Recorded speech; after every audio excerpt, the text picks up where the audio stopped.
Gabrielle Zaal. Hi, Yasmin. Welcome to Pivot. Thank you so much. I think I'm going to have to keep myself from either overly smiling or bursting into tears of laughter or Maybe we crying. need little signs under the table, like I'm kicking each just gonna other. whack you. Exactly. You're just going to feel like a shin bruise. Welcome to Pivot. You're one of my, I would say, sisters. And the reason why this is really good for listeners is because I do believe we have really good banter. So it'll be an interesting listen. And you're one of the most interesting girls in my life. So this is going to be a good chat. So why don't we start with how we met? I feel like it's a bit of a modern day love story. Whenever I tell people how we met, they're like, what? Really? And I think the funniest part of the story, whenever we tell it together, is that you're always like, and I never travel first class. And now I know you. I'm like, you're so full of shit. Actually, but that was probably one of the last times. I mean, I'm not saying... All right, anyway, let's tell the story. Let's just go back to the story. Go. Well, it was summer holidays, wasn't it? It was summer holidays. Beginning of summer. Exactly. 2018. Khalid and I think they would have been were like 2. I think they were 1.5. I don't think they were 2. They weren't or even Leith 2 was yet. just 2. No, because he's December baby. So maybe he was 2.5 then. So maybe 2.5. So Anyway, 2018. we had young kids. I remember seeing you in the lounge at the airport and just like watching the way you float around with Khalid, and you're just such a good natural mum as well. Anyway, felt then like a neurotic. No, but you're crazy not. person. You said I think we all feel like that. I feel we all that feel way. like it, especially then. My God, like at that time. Oof. Anyways, first child. Yeah, and then we ended up sitting next to each other on the plane. Yeah, and just got chatting, and I knew straight away that I liked you. Yeah, me too. 3 months later, we were traveling back from summer and we were together on the plane again. Exactly. So it was like, that's wild. Fate. I think that's pretty wild. It is wild. Yeah. I remember on the way back, I walked past you for like the thousandth time with, Khalid running up and down. And I was like, I think we're supposed to exchange numbers now. So that was really cute. Oh, yeah. We didn't even speak on the way there, did we? Actually, didn't know. Maybe we exchanged numbers on the first leg. I think we just said hi. I don't remember. But anyways, we should actually look back and see how that happened. No, we did. I remember because Mohammed's always like, he's like, you're always talking to people. And it's something I'm so conscious of because he's so private and so quiet. And I'm always like, hi, be my friend. I think our husbands are a bit similar in that way. And me and you are similar in that way. Yeah. Like we're a little bit more extroverted and what's the word? Talkative, social, maybe talkative is social, but humans. Yeah, but we're not. I think we're talkative humans. Like we really love to have a chat. I love people. Yes, I love people. Me too. I think it's the whole reason we're on Earth. I think we're supposed to connect with people. Like that's a huge reason why we're here. Yeah. I think it's something I got a lot from my mum. My mum's a people person. She loves people. She really is. She's a wise lady. Kimmy. Okay. So you've been in Dubai for a while, but like you can explain this, but upbringing, you did go to school here for a bit. You're now married and living in Dubai. You're also married to an Emirati, which I want to say is quite rare, There's a few of us. Well, we can go into that. We can go into that, yeah. But there's a small group of us. But well, why don't you tell me a little bit about sort of Dubai, how long you've been here, and the kind of evolution of being here. My dad was involved in the industrial dispute in '89 in Australia, where all pilots lost their jobs. He was working for Ansett, and it was the same year that I was born. So, like, mum and dad with a newborn child had to pack up everything and move to New Zealand, which is where my mum's from. And they were working as fruit pickers there while dad was just trying to get a job back in the airline industry. And then after 2 years, my younger sister Naomi was born, and then dad got an offer working for DHL in Bahrain. So we moved to Bahrain. I was born there. I went to St. Christopher's. Oh my gosh. I lived in Bahrain. What? How do we not know this? No, we've spoken about this before. No, but my closest family friends went to St. Christopher's. My friend May Kalamawi, who I've actually interviewed, that's wild. I was young, so I don't know. Like, I don't know many people, but yes. it was for me. It was quite a it's ingrained in my mind because it was my first time living in the Middle East, and we lived in a compound. Bahrain was like, you mix a lot with the local community there, which was really nice. We were there for 2 years, and then actually, sorry, before that we were in Holland, but okay. Anyway, we scrapped that. Yeah. We moved to the Middle East. Yeah. Go straight to the Arab region. Go straight to the source. Yeah, to the source of where we're at. And then, moved out to Dubai, and we've been here for 30 years. I went to school here. When we first moved out, we were living in Al Ghurair Centre, which was like in the middle of what was town then. I lived in an apartment. I was going to Jebel Ali Primary School, which was like an hour's commute every day. Oh, My mum is such a saint. The accidents and things that we saw then driving on that hour's trip, there was no speed limits on the highways, and just like driving through the desert to get to school. I remember that so clearly. I moved around and went to a lot of different schools, and then I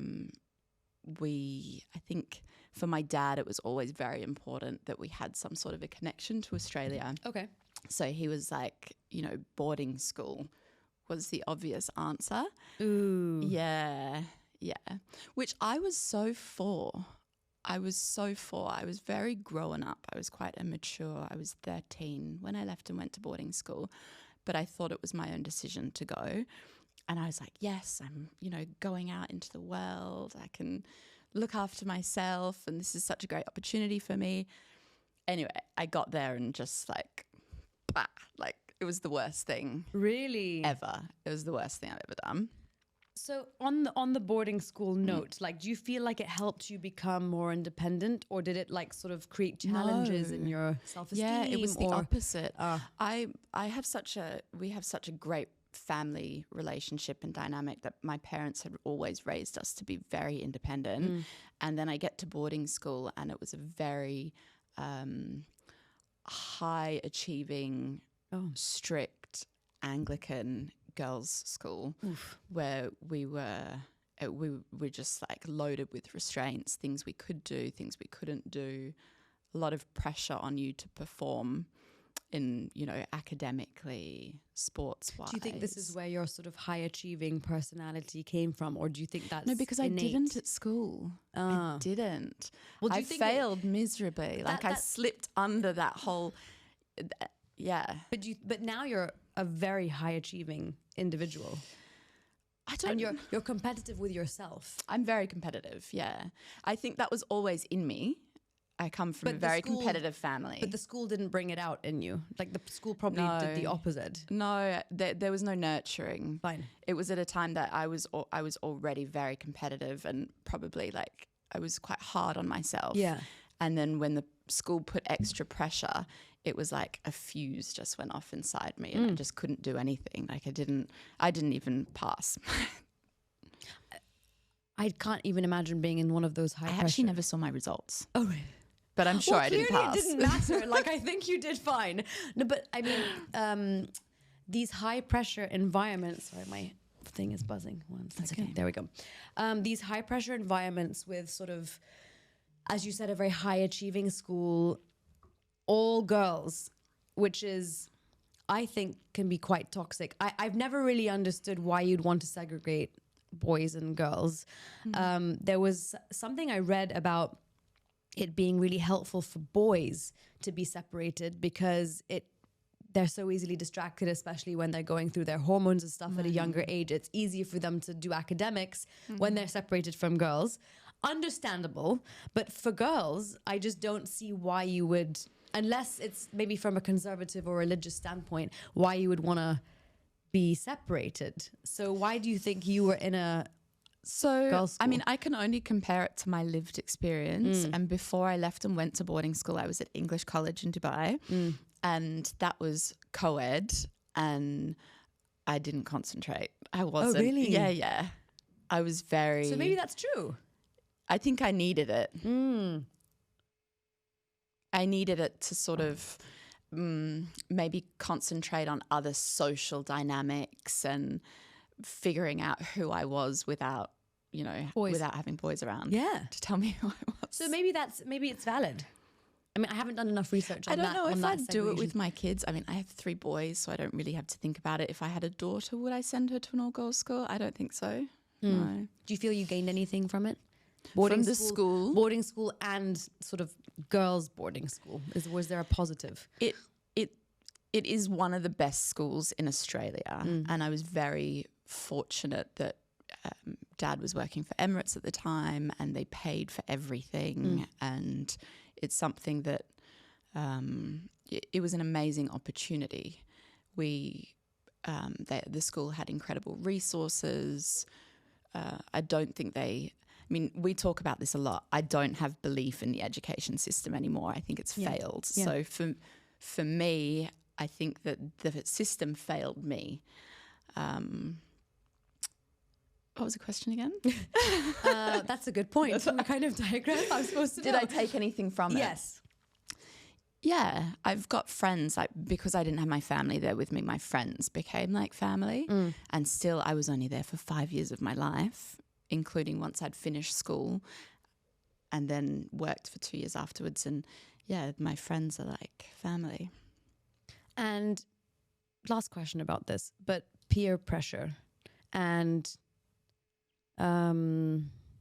being a teenage girl in a boarding school, what toxic or struggles or sort of what lessons came out of that?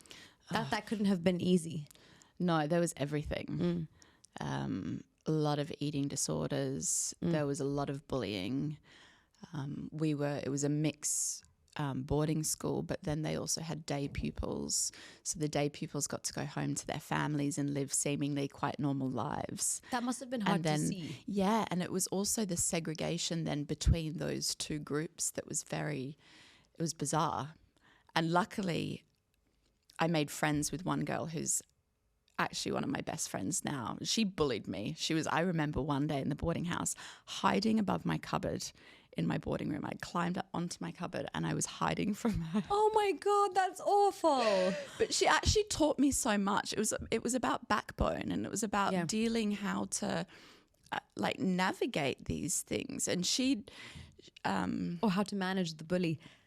Yeah, how to manage the bully, but also how to man up. Like, life's not easy and people are always going to be like that. And the things that I saw in boarding school, I see now in everyday life with grown adults. So it's like, and you can't just run. You can't just turn your back and escape the situation. No. Yeah, I agree with that completely. No. So it's all, I mean, life is all about lessons and what you learn from it. I did learn a lot from boarding school.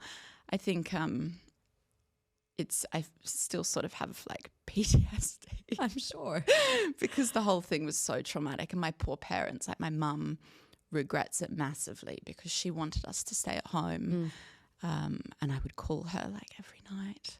Oh, I'm miserable. Did that last the whole time you were there? The whole time. Yeah. Because I know your mum a little bit now. I can imagine. I can't imagine her like listening to you in that state on the phone. You know, I think I was also, a lot of it was attention. Like, you it was just, I was middle a child, teenage girl. I'm the oldest. Oh, you are the oldest. I'm the oldest. You are the oldest. I don't know why I always thought Naomi was older in my head. Yeah. Yeah. No, I think like the hormone, not having my parents around, but then not like these calls for attention, but no one was doing anything. And I had eating disorders. I had all these terrible things that some of it was definitely peer pressure and pressure from, it was control. But it was also a little bit a cry for help. It was like attention, a lot of it. That cry for attention, and kind of maybe not getting the response that you wanted. Do you feel that pushed you and gave you more of a backbone, or may have given you a little bit of a complex that, you know, you weren't being supported? I think independence has so many different meanings. I think when you get through something on your own and you come out the other side and you haven't had someone there to hold your hand or to pull you out of it. And look, don't get me wrong, like my parents pulled me out of a lot. Yeah. They've been there to help through a lot of things. I'm sure. And I actually thank my mum for everything, because it's all the things that I managed to work through on my own that I think have given me that sense of backbone and strength. Yeah, so there you answered it. So it's like, that it was a blessing that you were able to pull yourself out, give yourself your own backbone. Yeah. That's amazing. I didn't technically pull myself out. I was suspended. I had to leave the boarding house. I'm really happy we're friends now, because I think we would have probably gotten into a lot of trouble. No, big time. Yeah. Big time. Like there was always like that rebellious phase. I think I went through it sort of in my later teens and then early 20s, and actually maybe up until now. I'm joking. But like it's still in me. I think me too. It's there. And sometimes I think get you were way naughtier than me, to be honest. I think was so. Or am? Well, we are the same now, I think, ish. But then I think I was a bit more scared of the rules, and I don't think you were scared of the rules. Like you were like, rules? What rules? And I had like this fear of authority. We've discussed this before. Like I've been a bit more sort of, it says no, don't do it, so we're not going to do it. So yeah, I think it's quite an Australian thing, just to push especially in Perth growing up. Like, everyone, there's like this anti-authoritarian sort of like, people don't like authority. And there's a lot of red tape in Australia. And when you're young and you're like, you think you're on top of the world. COVID. Like, I think I saw that come out of Australia in COVID and like sort of the red tape. Anyways, for another discussion. Another talk. Dressage. Yes. So you are a dressage, how would you say it? It's sort of, you're an equestrian and your passion is dressage. I feel like I'm a middle-aged woman living out my childhood dreams. Well, I don't look at it that way at all. I think you're just like a professional in dressage and like, training for the Asian Games, and you've gone through all this and like you take this so seriously, and it's a big part of your life and your lifestyle and your daily routine. Yeah. So can you take us through, well, firstly, sort of what drew you to dressage? Dressage, I always liked horse riding. Okay. I didn't do a lot of horse riding growing up. And then when I left and went to boarding school, it was just, there was no one to take me. It wasn't, I couldn't do it. I've always been really into sports in my head, even if physically I haven't been super into sports. I come from a very, very, very sporty families. Like my mum's got uncles that were in the All Blacks.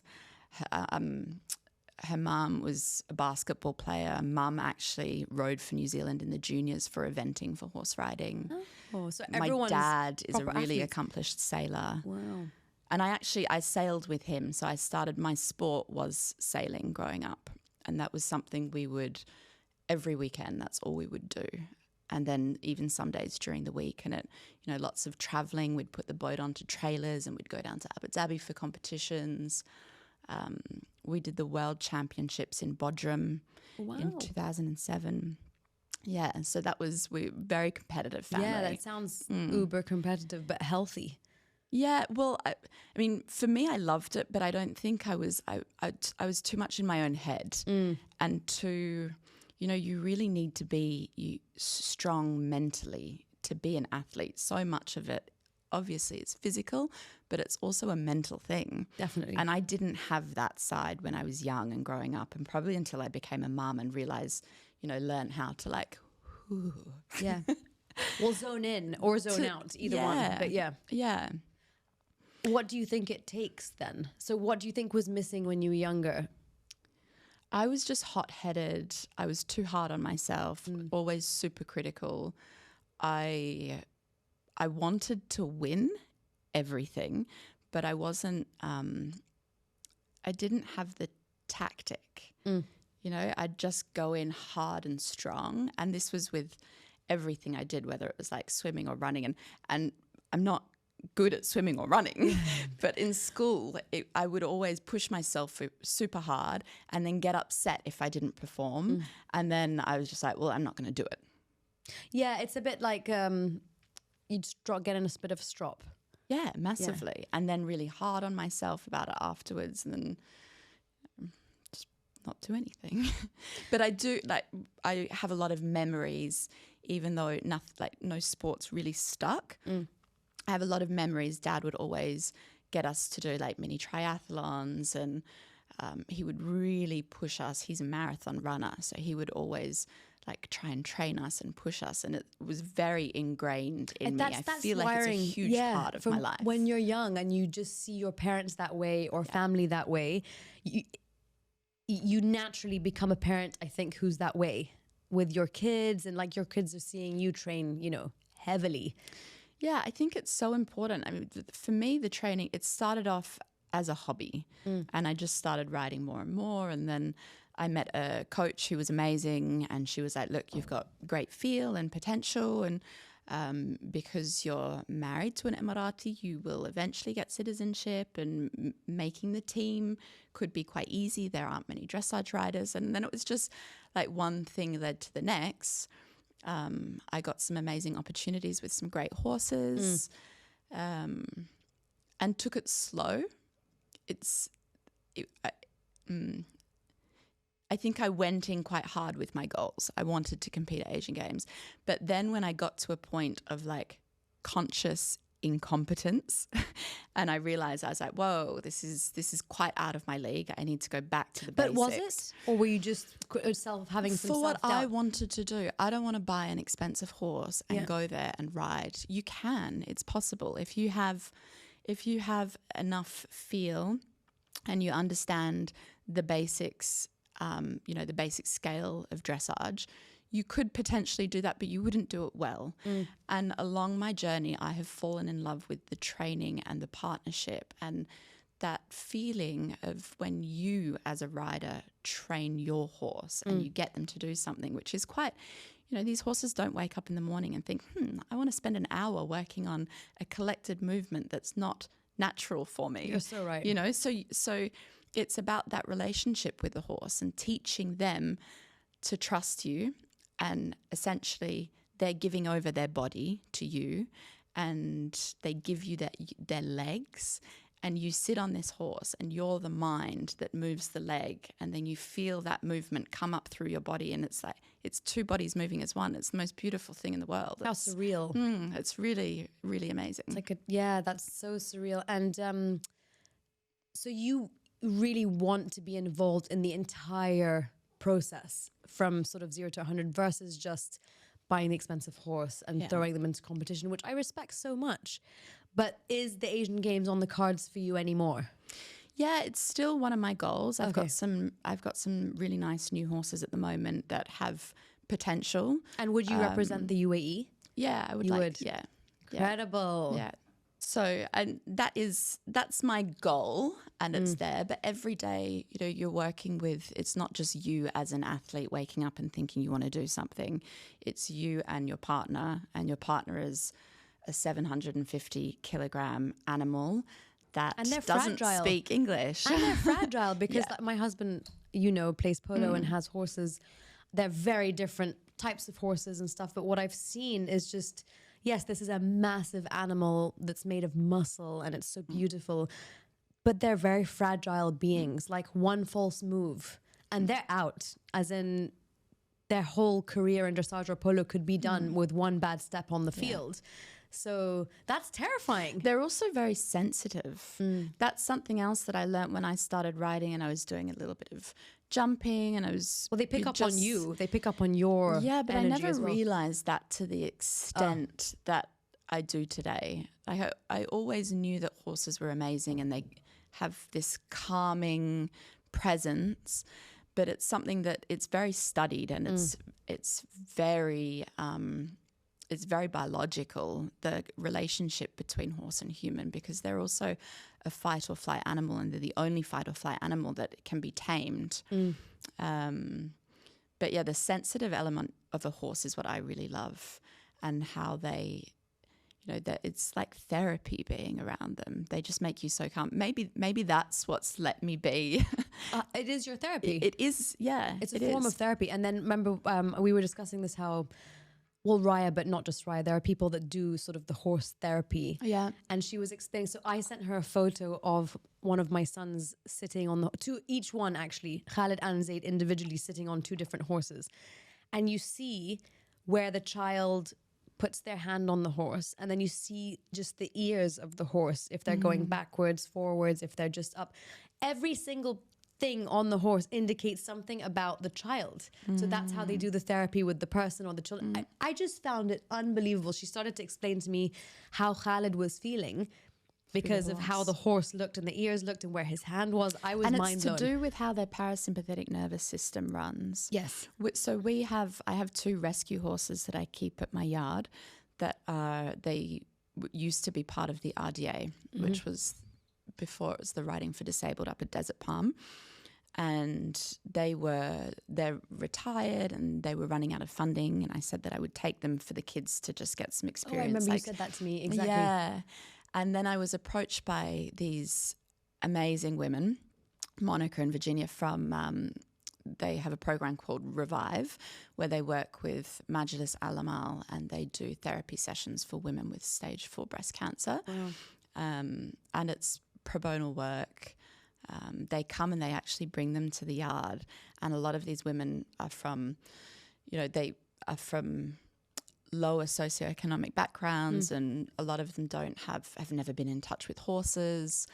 So it's a very new experience for them. Very new experience. Yeah. But also like the cancer for them and their lived experience with cancer, a lot of them don't have, they don't have the means to go out and pay for therapy, and it's not something that a lot of the hospitals actually provide.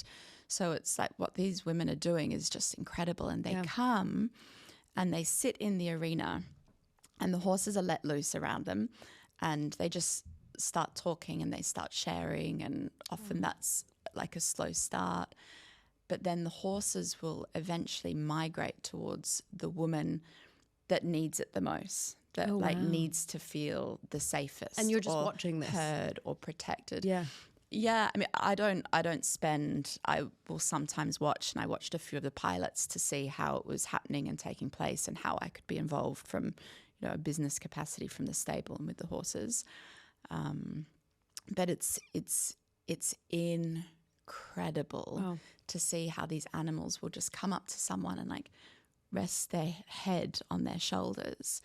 And this woman, it allows them to start weeping. It just allows them to open up, and in times that, often they haven't been allowed before. They haven't had that opportunity or felt heard or seen or protected or safe. And like these, I think it just opens people up a lot from what I've seen, because it allows something to open. Like it opens the person up in some way, which allows an emotion to be released. Yeah. I need to look into the science of it. Well, they also do, it's amazing. There's so much.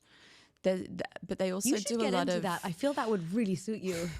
Add it to my list of things. Yeah. It's another hat to put on, let's right? Let's wait a little bit. I don't have the time. I feel like I'm a clown sometimes, just like juggling heaps of balls and doing so many things. With your big Mary Poppins bag. It's like, yeah, what do we need? Yeah. What do we need? We need the my God, no, child. Yeah. Okay. So dressage is a huge part of your life. And I think one of my last little points on this is sort of, it's very much in your lifestyle. You train every day. Is that right? Yeah. Early? Early. Okay. Yeah. How early? Well, I mean, it depends. When the horse has been in the UK over the summer training, when I'm there, I start very early. I start at like 5 a.m. so I can come back and be with the family and enjoying the summer holidays. Here in Dubai, I do school run and then come back post school run, ride, finish by midday, usually go into the office, do some work there with Mohammed, and then school pickup. So it's the morning chunk of your thing. Okay. But it's something that never really finishes. Like with horses, you have accidents out in the field, you have vets coming out. Yeah. I like to include the family a lot, so I take the kids out there in the afternoon. Yeah. They're quite involved with everything, so it's a lifestyle. Beautiful. mixed culture marriage. Ooh, the question. So I love your husband, Mohammed Zaal, lovely guy who I met on the plane with you. And he's just, I find him so funny and lovely and just, yeah, great guy. He's the best. He's the best. So he's Emirati. You are Australian. And when I said earlier, it's sort of rare to see, I don't know, sort of, it's not rare to see a mixed cultural marriage, but I don't find it common from sort of, I've been in the country in Dubai, UAE for like 15, 16 years. And it's not common to see an Emirati with a foreign woman from, I mean, I'm sure it exists. It's just like, it's not that common to me. So were there any strong reactions from like family or friends when you two were, you know, together, getting together? I think both Mohammed and I are such, we're close with our family and we love family. But when we met, it was just all about us. It was like us against the world. Yes, there were strong reactions for sure. I think a lot of Emirati families also want to protect their blood and their culture and their religion. Well, yes, exactly. Yeah. So it was hard at the beginning, but I think I proved myself. I think you definitely did way more than that. So did you notice, what were like the most significant differences culturally that you were sort of aware of or noticing in the earlier days? Because I feel like now you just feel sort of all blended and you don't notice it as much, you know? Well, Mohammed his mum's from Cambridge. She's English. Oh, that's true. His mum is English. Yeah. Yes. And they were raised, I mean, he's Emirati for sure, like through and through. But then when you put him in the UK and England, he's a Brit. Yeah. And he's very, he's very in tune with his English heritage as well. Do you think he feels more Emirati than English? I do think that it's a hard question for a lot of Emiratis that are mixed cultures, mixed race, that are part English, part Emirati. I think he's a beautiful combination between the two, and he's able to tap into one as he wants and then the next. And I see that. And the world is so globalized now. I'm also half Kiwi, half Australian. So it's, our kids I always forget that. I always just say you're from Oz, but you're actually half Kiwi. Yeah. So our kids are like quarter English, quarter Emirati, quarter Australian and quarter Kiwi. And you see it a lot more. I see it now in the school as well, that a lot of because Laith, my eldest, he does Arabic A and he mixes with all the Emirati kids in his class there, and none of them are full Emirati. Yeah.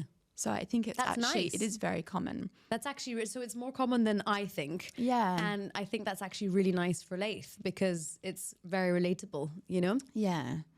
That's really nice. Because, when I was in school, I'm half Arab, half English, and my school was predominantly and only Arabs, really. In Jordan. In the UK, obviously not. But in Jordan, it was, a few foreigners, but let's say 95%, Arabs and Arabic speaking as well. So I think me and my brother really kind of stood out a little bit, which you just feel a little bit left out, or like you don't fit in, which isn't lovely when you're growing up. So I think the nice thing about Dubai is this mixed sort of pot of people. And no matter where you're from, I think the last thing you'll feel is you kind of stick out culturally, because there's just such a mix of everybody. I think it's a feeling as well. Like, because I say Mohammed is half Emirati, half English, but he feels Arab. He's actually said that to me because we had this discussion about being and half, I really half. hope my kids feel the same. Yeah. For me, that's so important to make sure that they feel Arab. Yeah. Especially in a day when, everyone is wanting to be Western, or everything is so Western led and driven. I think with what's going on politically right now as well. 100%. I didn't want to get into politics, but look, let's do it. It's not, I don't think it's political even to mention the fact that we're going through, I want my genocide, we're kids going to have through- pride Yeah. in where they're from. And I get so sad when I hear Muhammad talking about, like, you know, he's Arab, but he was still made to feel that, like, if he was sat on a plane and someone started praying next to him, like, you know, back in 2001, 2002, whatever, he'd be like, oh shit, you know, terrorists or something like that. This is wrong. All this brainwashing is I want my kids to be proud Arabs. They're Muslim. I want them to understand their culture and their heritage. And, you know, I want there to be more of a cultural and societal understanding in that as well.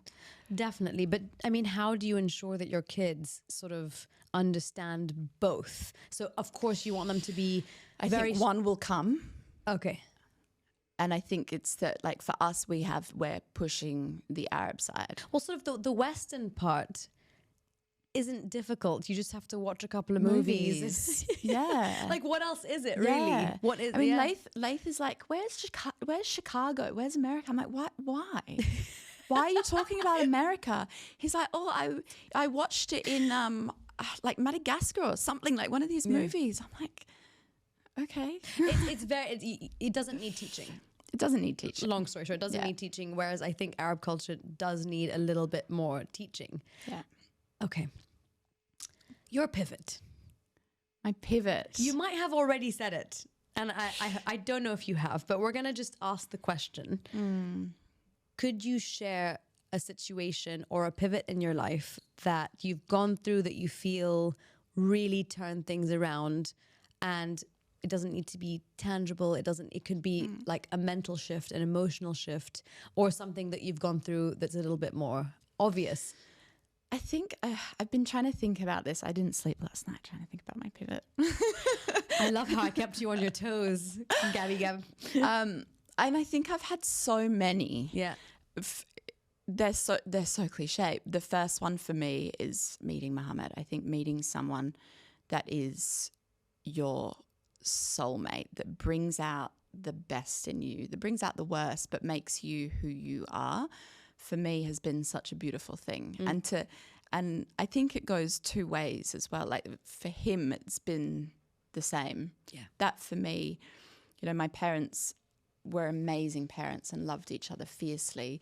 But when they got divorced, they had a difficult marriage for a long time and then got divorced. And I never saw love until I met Muhammad as well. So that for me was one of the most beautiful pivots. And then the next one would have to be becoming a mum. Like, for me, that was a very spiritual, that was deep. I felt from the minute I fell pregnant, this calling to, like, return to my roots in some weird way. Oh, wow. It was like very tribal sort of. I mean, you know, we've spoken about this a lot, but following the whole gentle birthing method and Wait, what does gentle birthing mean? It's a method that was developed by Gabrielle, who's a doctor that I actually work very closely with now, where we're on the brinks of starting something very exciting in Dubai. Ooh. So is that's so a little plug, that's maybe? coming to fruition. Like, that's, okay, fantastic. Yeah, well, we do a lot together. We've got some products, we do a lot, and now it's talks about how we can open this up to the masses so that women can have experiences like what I had. So open up to the masses what you went through and what she guided you through, which is gentle birthing. Gentle birthing. Gentle birthing. Yeah. And it's a whole approach to pregnancy, pre and postnatal. A lot of it is regaining the confidence and control back for a woman. Rather than giving and handing it over to the doctors. Yeah, it's just being educated and informed. So you believe that we have given away our power and ownership of a pregnancy to doctors because we're fully reliant on 100% the scans and then the blood tests and then the glucose tests or whatever it is. Also, don't get me wrong, I think a lot of women have complications and have really difficult times with pregnancy and need a doctor. Yeah. And there's no undermining the importance of that. But I do think that like pregnancy and delivering a baby is something that has been made into a business. And it's a money-making machine where here in Dubai, a majority of doctors that you see will schedule the day of your birth, 100%. Yeah. You're going to be induced on this day, or you're going to go in for your C-section on this day. Exactly, but I think it is so important for a woman, the changes that you go through at that moment of delivering a baby.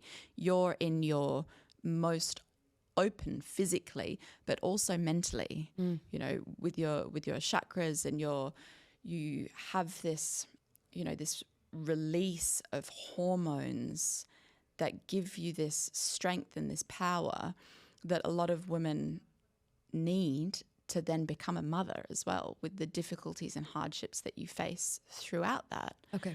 And it's like, it's this animal.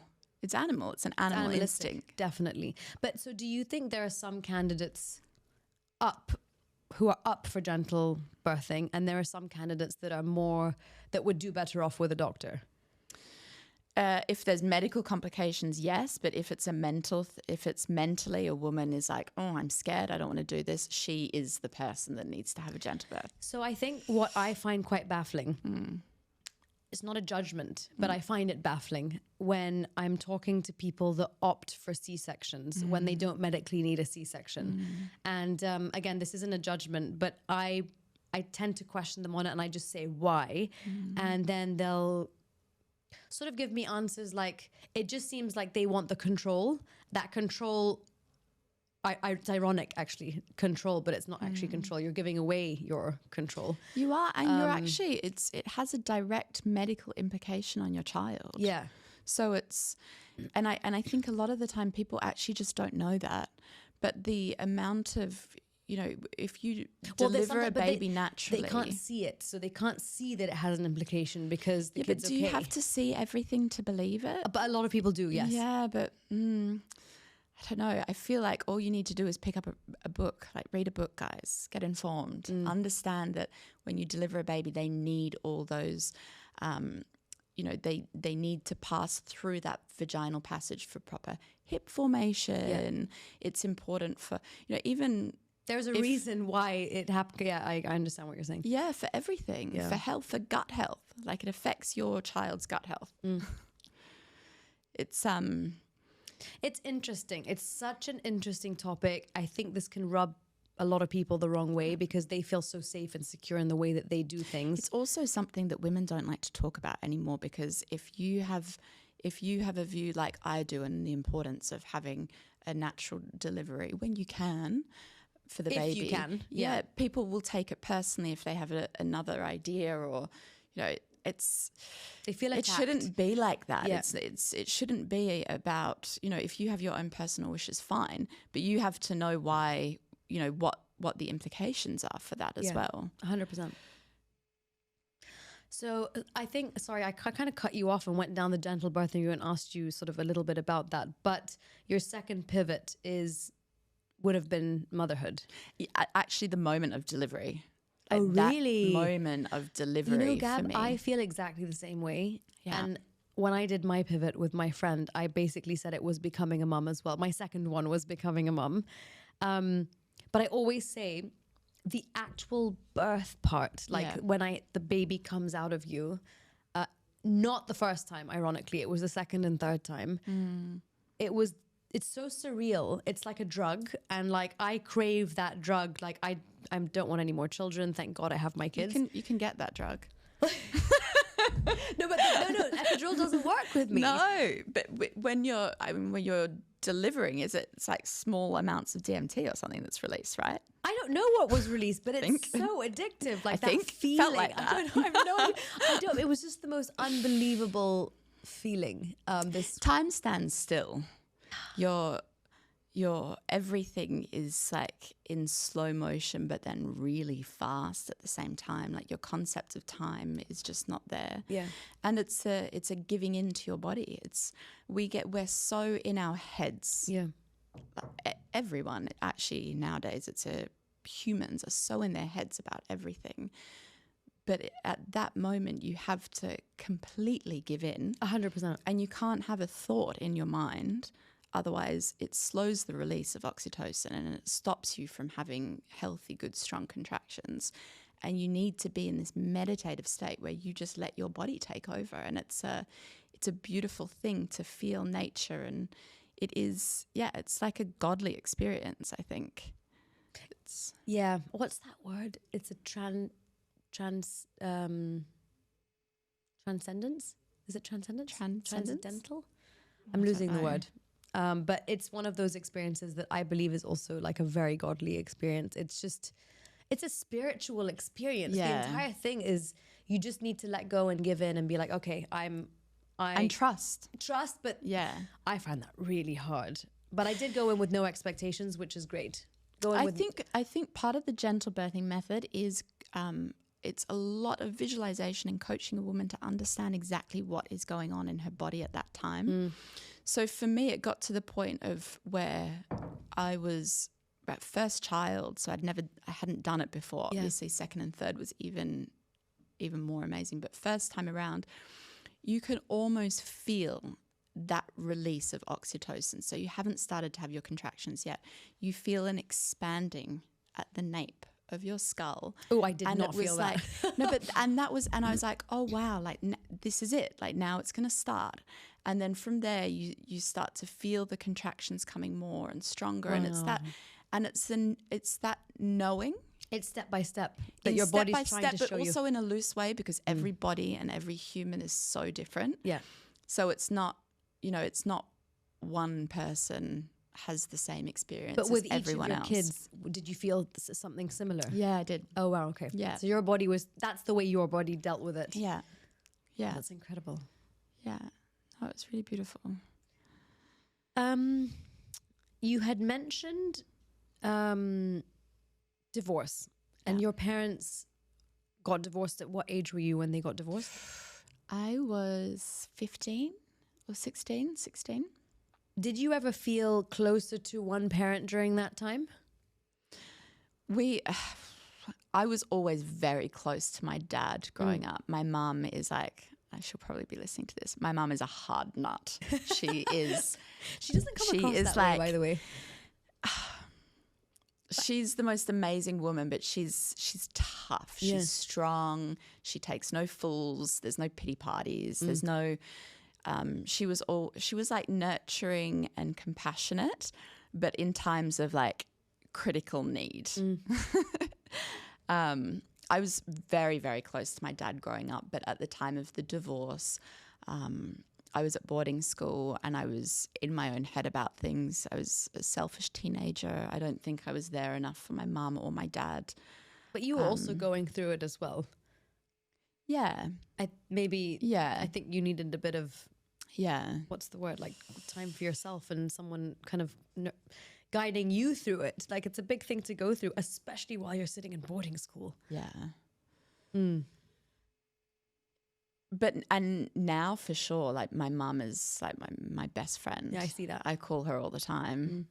Even just for a chat. I think relationships change. Like they go through just shifts and different phases. But also understanding now, I understand what it's like to be a mum. I know, it's and crazy. that hard nut mentality, like that's me. Yeah. I'm loving. I'm loving. You're such a lovering. And nurturing to the kids. Yeah. But I'm also not like, I don't have the time to, there's no pity parties. Like I'm definitely a tough mum. Me too. I think we're similar in that way. I think we're actually very, very soft deep down inside and very sensitive, but we have a tough exterior. Are you listening to this, Mohammed? I'm really soft. Yeah. I just need love. Yeah. I just need a cuddle. I need nurturing. Give me a cuddle. But not now. It has to be on my terms. Yeah, exactly. Right? Don't touch me. Softer on the inside and a bit tougher on the outside, like turtle-ish. Yeah. But yeah, I think if you're with or the family around you or your friends, if they understand that, it's okay. Yeah. They just need to get it. Yeah. Because you can't go around explaining yourself to people. It's really annoying. My boys are all softies. They're all mummy's boys. They're all very, like, also Mohammed, Arab men, they are like loving and nurturing. And Yeah. he's more, I think the role in our household has changed quite a lot. Like if the kids hurt themselves and dad's around, they go to dad. Really? Yeah. Yeah. Like Baba's the one that will, that picks them up and will cuddle them. Oh, and he's a that's bit so more, he's sweet. also a lot more understanding when I can fly off the rails a little bit sometimes. I think I don't mean to keep saying, yeah, me too, but our dynamic is actually really similar to that. Sorry. I think because we're also with them a bit more. Yeah. So it's like you build up a little bit of a resilience or Well, sorry. it's different, isn't it? I'm so sorry. Yeah. Water. Yeah. Drink some water. This conversation. I still, when they're asleep at night, will go in and kiss them and I put them to bed. I'm really sorry. Yeah. No, it's fine. It's fine. Don't worry. I got the tear. We're good. You okay? Yeah. Go inside and put them to sleep at night. Out. Yeah. So I'm still soft in the way that I'm the one that cuddles them to bed and Your mummy. I go in and kiss them when they're asleep still in the night, and I do think I still have that nurturing side. I also don't know if it's like society now expects so much from women.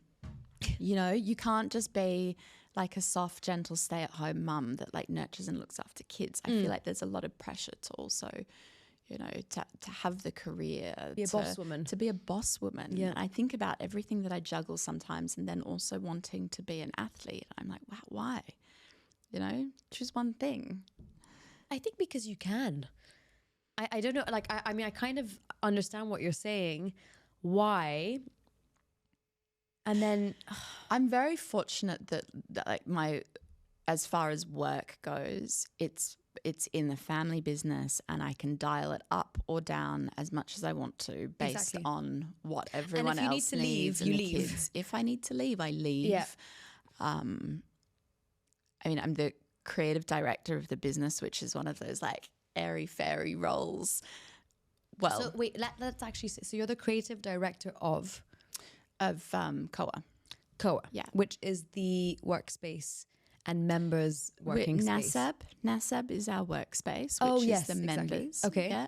COA Canvas is the space, which is where Low is. Low is one of our restaurants. Oh, so That's I have been there also- because I've been to Low. Okay. Yeah. Yeah. And then COA is also, within the branch of COA, we have our development company where we have the collection and Amaya, and we've got some other real estate developments which are opening soon. Oh, they're gorgeous. I saw Amaya. Oh my goodness. Yeah. Wanted to move in that house immediately. Yeah. So you're wearing a lot of different hats basically when it comes to work. But I love it. It's Yeah, very. it I'm suits you. I'm involved from a creative side, which is something that I'm good at. I'm a very creative person, and it started from the point of like putting the teams together. We choose all the people who are the right architects, who are the right interior designers. Our little podcast today is coming to a close. I wanted to ask you one last question. What would you tell your younger self if you could sit with her on a bench and Gab is 14, 15 years old? What would you say to her? I would probably say to let go and to just be. Stop spending so much time trying to control things. You can't change anything from the past. And learn from your mistakes. There'll be a lot. Thousands. You're just starting, babe. But as in, like, just take them as lessons. Yeah. As like little sort of, what's the word? Stepping stones and lessons to what's next. 100%. I I love love that. mistakes. Yeah. I love looking back on my mistakes. I'm learning to get there. I don't actually, but like I'm learning to sort of integrate them into the process and the journey, which is my life. Yeah. But yeah, I understand what you're saying. It's so important. We should sit and do that together then. You can teach Let's me do how it. to love my mistakes more. I love you. This was so fun. I love you. Thanks for having was me. So fun. This is great. What a beautiful thing to do on a Monday morning. Lucky us on a Monday morning. Cheers. Welcome to Pivot, my darling. Thank you, my love. I love you. Bye.